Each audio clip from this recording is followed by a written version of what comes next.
Big breaking news, এবার জামায়াতে ইসলামী ডাক দিয়েছে বিশাল সভার।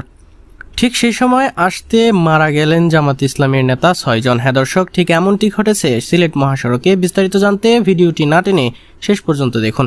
আজ শুরু হয় দুপুর 2টায় জামায়াতে ইসলামীর মহাসভা। এই মহাসভা 7 দফা দাবি নিয়ে অনুষ্ঠিত হয়।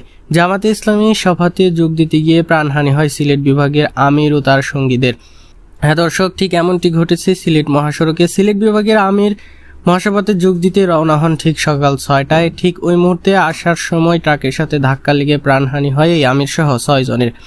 কিন্তু কিভাবে ট্রাকের সঙ্গে ধাক্কা লেগে প্রাণহানি হয় এবং কোন ট্রাকের সঙ্গে ধাক্কা লাগে তা এখন পর্যন্ত তদন্ত করতে পারেনি প্রশাসন। বিষয়টি অ্যাক্সিডেন্ট ছিল নাকি অন্য কিছু এখন পর্যন্ত জানায়নি কিছু প্রশাসন।